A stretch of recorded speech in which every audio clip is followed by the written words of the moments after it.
Hey everyone, it is me again. I want to talk today about something really important, something that I wish someone had told me when I was in my early 20s. It is about staying disciplined and motivated with your money, especially when you are just starting out. I know it sounds a bit heavy, but trust me, this is coming from someone who has made almost every mistake in the book when it comes to investing. My journey was not smooth, far from it. When I was younger, I was like many of you, eager to make a lot of money quickly. I saw others making what looked like easy gains, and I thought, why not me? I did not have a lot of guidance, and my family background did not really include much talk about investing or financial planning, so I jumped in completely naive, chasing every high-return opportunity that popped up. It felt exciting at first, like I was finally in on some secret club. I was always looking for the next big thing, the next hot stock, the next trend that would make me rich overnight. I listened to rumors, followed the crowd, and basically just speculated. I would buy something because everyone else was buying it, and then panic sell when it started to drop, only to watch it go back up later. It was a cycle of chasing highs and cutting losses,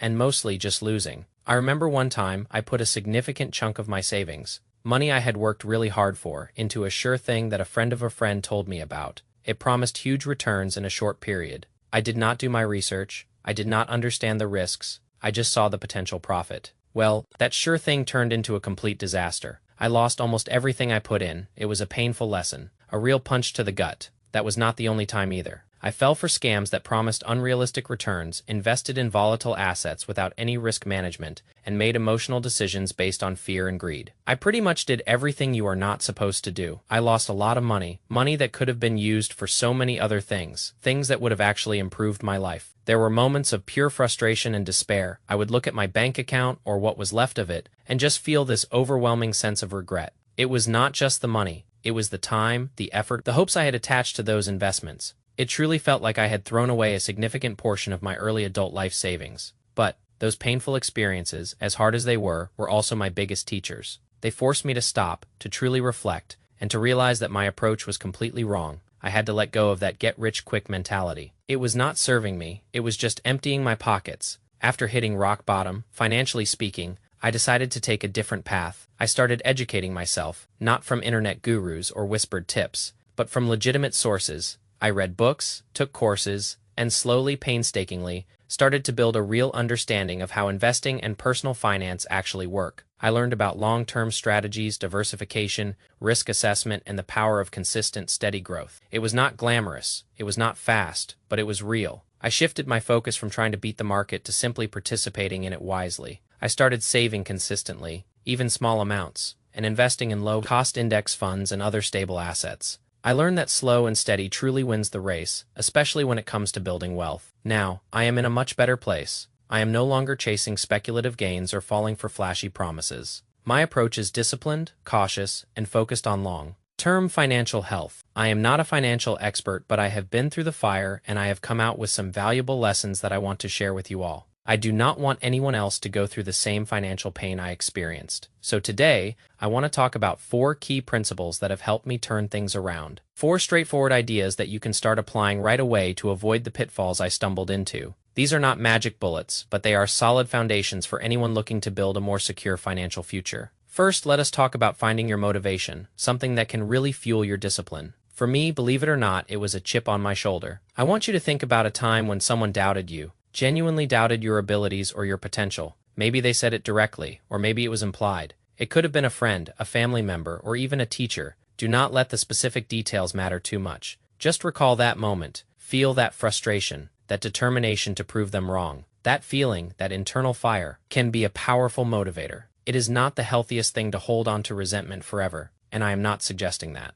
But in those moments when you feel like giving up, when you are tired, or when a task seems too daunting, tapping into that prove them wrong energy can give you the push you need. For me, in my teenage years, there were moments with my dad that, looking back, were tough. We are great now, and have been for a long time, but back then, we clashed a lot. I was a rebellious teenager, always questioning, always pushing boundaries. He was trying to guide me, and I was convinced I knew everything. There were times he genuinely worried about my future, about my ability to stick with things, to follow through. Those memories, when I am struggling to get through a boring but important task, they can still ignite that spark in me. They remind me of my resolve, my desire to not just prove others wrong, but to prove to myself that I can achieve what I set out to do. So if you are struggling to find that initial push, try to remember those moments. Let that feeling motivate you. at least until you build up enough momentum to keep going on your own steam. It is a powerful, albeit sometimes raw, way to kickstart your discipline. Second, focus on the end result, not just the immediate task. This one is huge for me. When you are faced with something you do not want to do, instead of dwelling on how annoying or difficult it is right now, shift your focus to what you will gain once it is done. Think about something as simple as making your bed.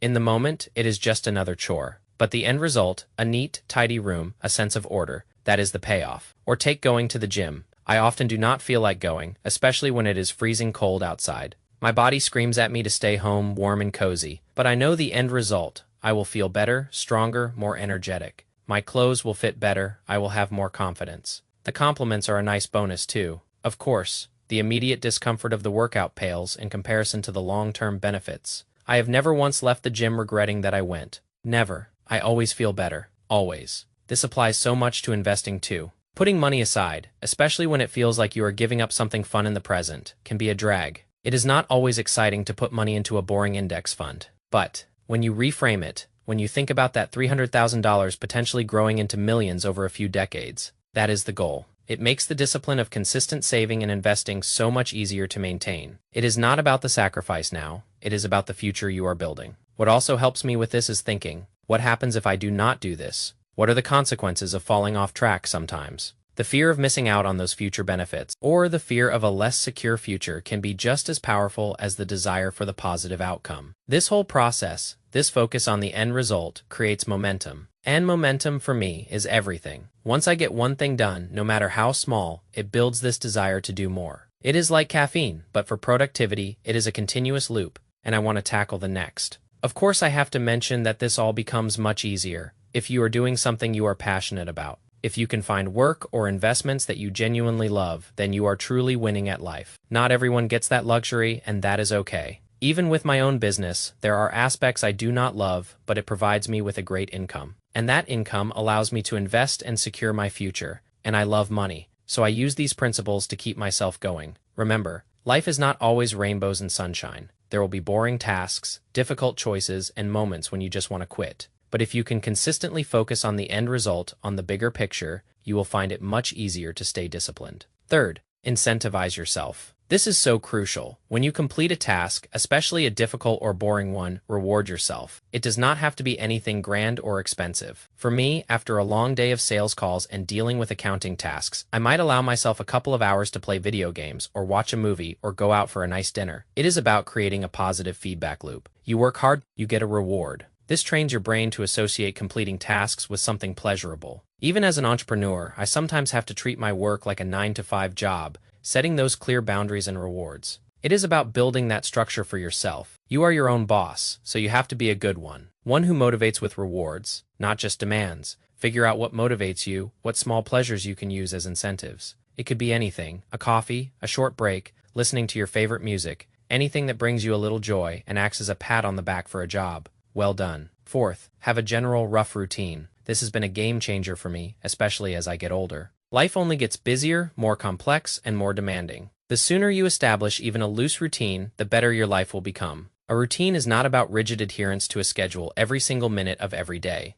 It is about creating a predictable rhythm, a flow to your days. This rhythm, as I said before, is incredibly powerful. Once you are in a routine, once you have that momentum, it actually becomes harder to fall off than it is to stay on. It is like a well-oiled machine, for example, with my videos or with going to the gym. Once I established a routine, it became second nature. There are days when I do not feel like recording or working out, but my body and mind are almost conditioned to do it. It feels unnatural not to. You almost feel antsy if you skip it. A routine reduces the mental effort needed to start tasks. You do not have to deliberate, you just do it. It becomes an automatic process. This saves so much mental energy that you can then direct towards more creative or complex problems. So, even if it is just waking up at the same time, or dedicating an hour each evening to a specific task, start somewhere, build that rhythm, build that momentum. It will make staying disciplined and motivated so much easier in the long run. I know it is easy to get caught up in distractions, especially with social media and everything else vying for our attention these days. I still struggle with it sometimes, but if you can implement even a few of these principles into your daily life, not just once a week or once a month, but consistently, your life will improve tenfold. I genuinely believe that, if you are not doing it for yourself, then do it for me. Listen to my voice and tell yourself, I am going to try this. I am going to make a change. I want to see all of you win. Discipline and motivation are not easy. I get it. I am with you on that journey, but they are essential for building the life you want, especially when it comes to your finances. If you enjoyed this video, please consider subscribing. It really helps me out a lot, and seriously, I would love to hear from you all in the comments below. What helps you stay motivated and disciplined? I am sure there are dozens of amazing tips out there that I did not even think of. I will read every single one and reply where I can. Thank you for your time, and I will see you in the next one.